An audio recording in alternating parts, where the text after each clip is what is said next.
tongs are stuck now. Let's see if I can unstick them. Boom. Okay, unstuck.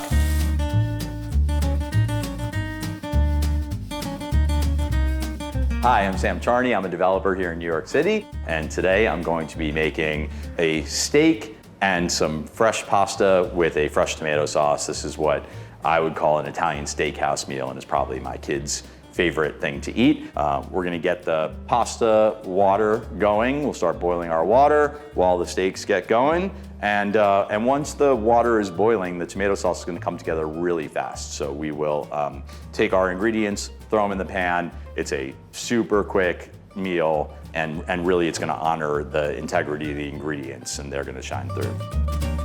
Just a little background on me. I grew up in New York City, in Manhattan, child of the 80s and 90s, very much exposed to the grittiness and cultural scene of New York City in those decades.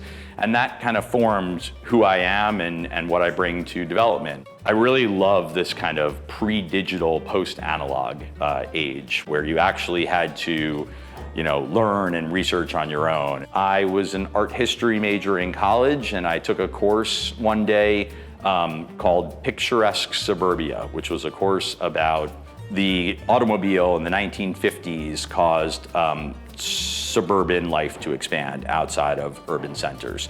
And I found it fascinating and really was interested in becoming an urban planner. And I did a summer program for people who wanted to be urban planners or architects.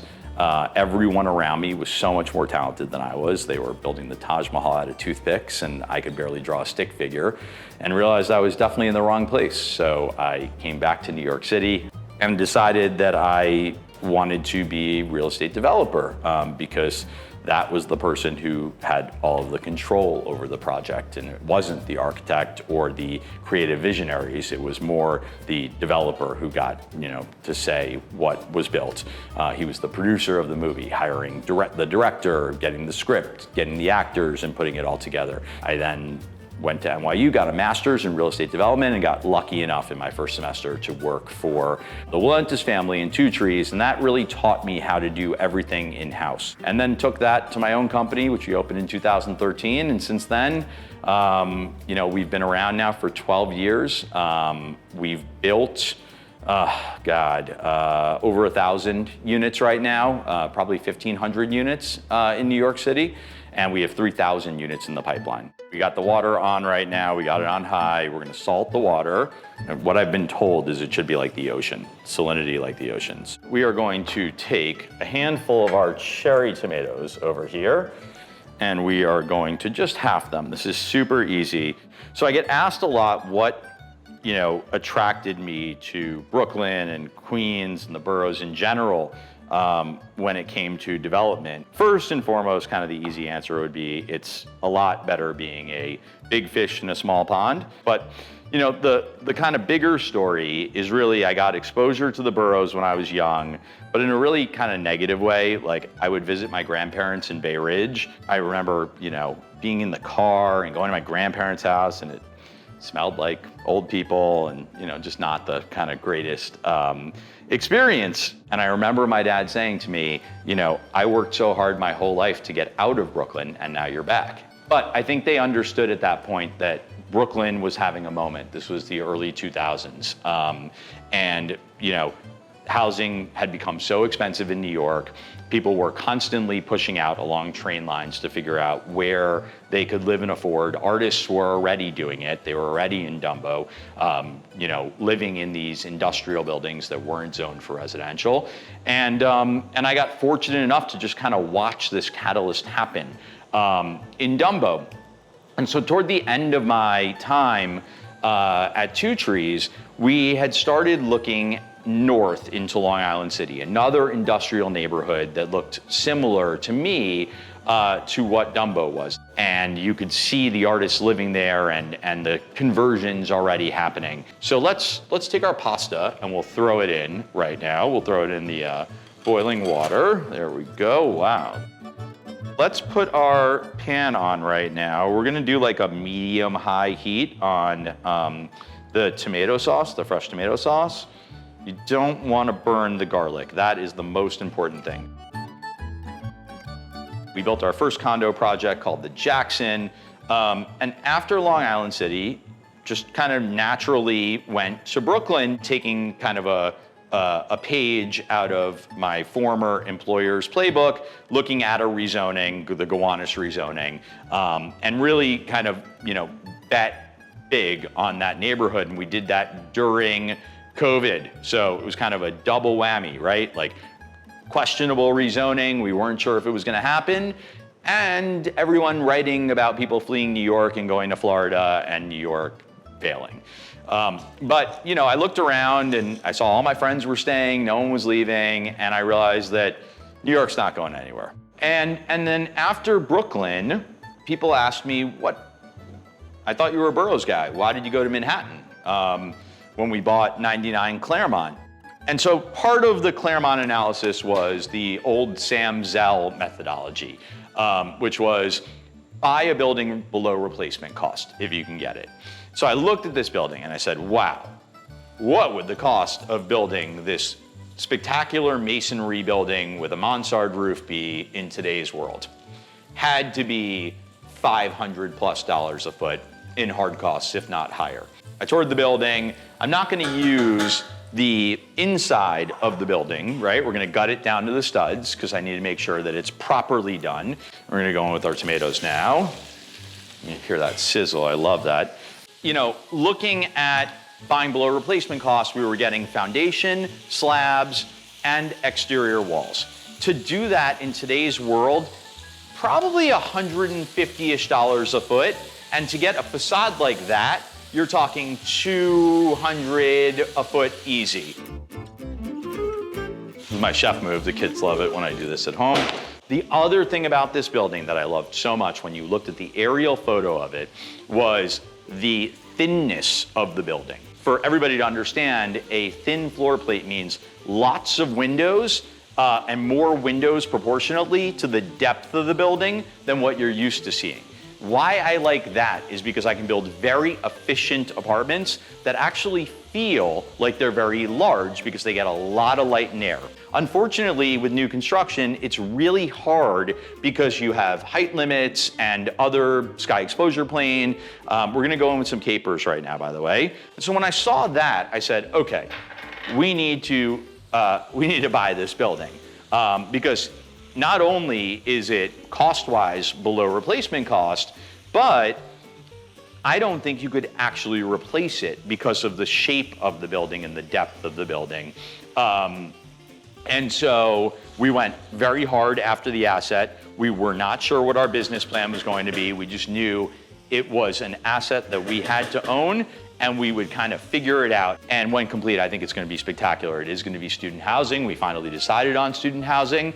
And glad we can kind of help that sector, which is desperate for housing as well. Pasta is ready, so we're gonna go in with the pasta right now into our sauce. There we go, so that's done.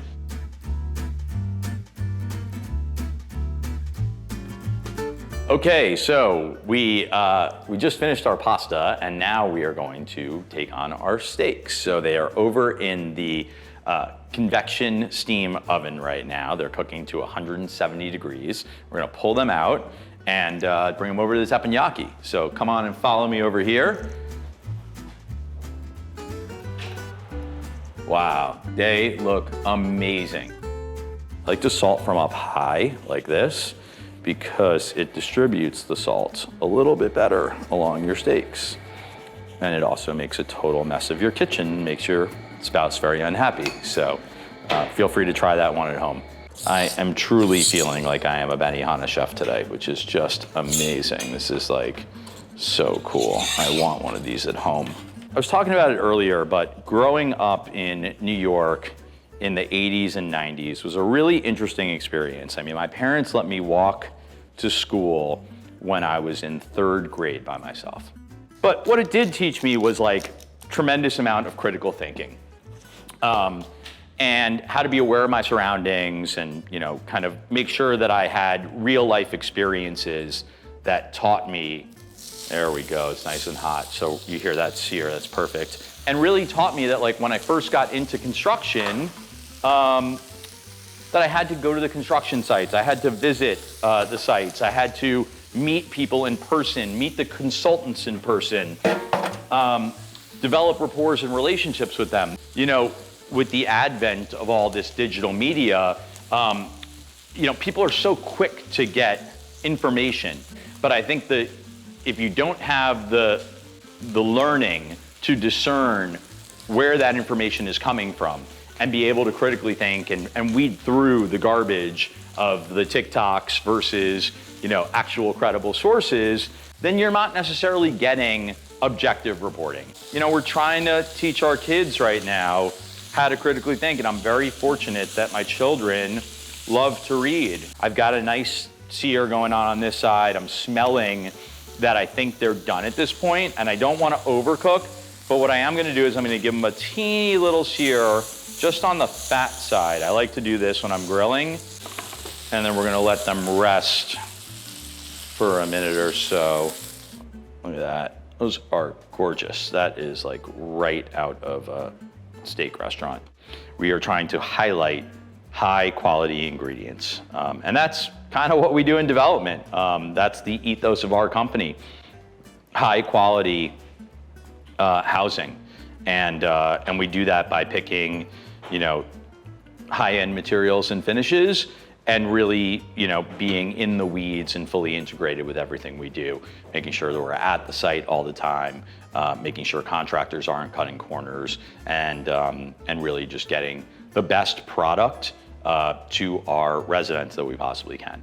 So as we wait for these steaks to rest, I just want to, you know, talk to my kind of younger audience out there, because I get a lot of emails and a lot of calls from people who want to talk about how to get into the industry. I think people are fascinated by real estate development and really want to learn how to get into the business.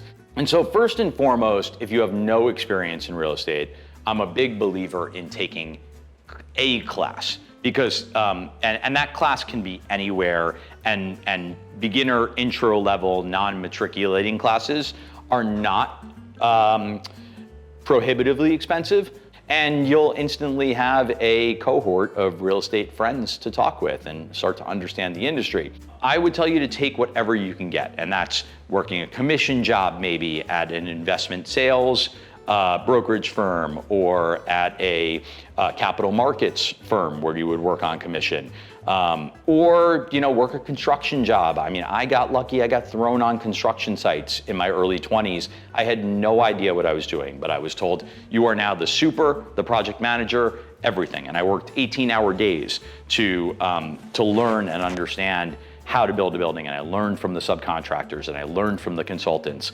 the architects and the engineers, et cetera, and I picked their brains, and I had conversations with them, and fights with them, and today I'm still very good friends and use a bunch of those same consultants and subcontractors, you know, 20 plus years later. And I don't think I can talk any longer because these steaks smell delicious and they are rested and ready. So we are going to cut into them and get going.